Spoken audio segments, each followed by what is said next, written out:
મીઠું પણ તમે જે વપરાશમાં લઈ રહ્યા છો એ શું તમને ખબર છે કે જે તમે મીઠું વાપરી રહ્યા છો એ અસલી છે કે પ્લાસ્ટિક છે? નમસ્કાર દર્શક મિત્રો, ખબર.com પરથી હું દ્રષ્ટિ નાયક આપ સૌનું સ્વાગત કરું છું. દર્શક મિત્રો, આજકાલ માર્કેટની અંદર અસલી ચીજ વસ્તુઓ કરતા નકલી ચીજ વસ્તુઓ ઘણી બધી મળી રહી છે. આપણે કંઈ પણ લેવા જઈએ અને બાદમાં ખબર પડે કે આ તો નકલી છે, એના ટેસ્ટમાં કંઈક અલગ છે, તો શું થશે? આજકાલ ખાંડ, ચોખા, ઘણી બધી ચીજ વસ્તુ એવી છે જેનો ઘર વપરાશમાં આપણે ઉપયોગ કરીએ છીએ અને એ પણ નકલી મળી રહી છે. હવે આવામાં મીઠું પણ તમે જે વપરાશમાં લઈ રહ્યા છો એ શું તમને ખબર છે કે જે તમે મીઠું વાપરી રહ્યા છો એ અસલી છે કે પ્લાસ્ટિક છે? તમને એમ થશે કે આ કેવો પ્રશ્ન છે, મીઠુંમાં અસલી નકલી કઈ રીતે હોઈ શકે?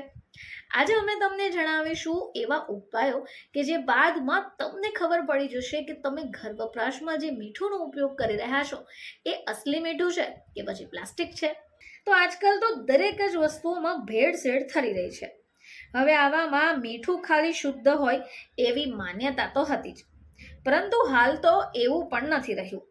મીઠુંમાં પણ ભેળસેળ હોય એવું સ્પષ્ટ દેખાઈ રહ્યું છે. મીઠામાં પણ આ ભેળસેળિયાઓએ ભેળસેળ કરવાનું શરૂ કરી દીધું છે. હવે આ જ કારણ છે કે મીઠાની શુદ્ધતા સામે પણ ઘણા પ્રશ્નો થઈ રહ્યા છે. હવે આપણે જ ચિંતા થશે કે આપણે જે મીઠું ખાઈ રહ્યા છે એ અસલી છે કે નહીં, શુદ્ધ છે કે નહીં. તો આની જો તપાસ કરવી હોય તો ઘરે રહીને જ કરી શકાશે. ચલો આજે આપણે જાણીશું કે એ કઈ રીતે. IIT બોમ્બેના રિસર્ચમાં સામે આવ્યું હતું કે મીઠામાં પ્લાસ્ટિકના ઝીણા ટુકડા મિક્સ કરાઈ રહ્યા છે અને વેચાણ થઈ રહ્યું છે.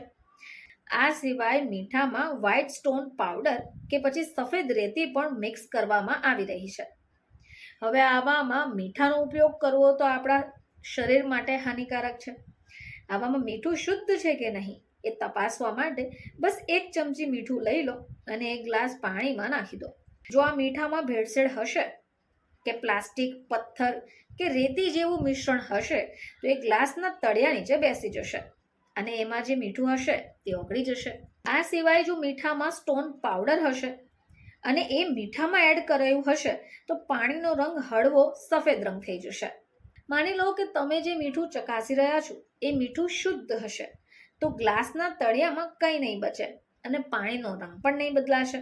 મિત્રો, તમારા ઘરની અંદર વાપરવામાં આવતું આ મીઠું શુદ્ધ છે કે અશુદ્ધ તમે ઘરે રહીને જ આ પદ્ધતિથી જાણી શકશો.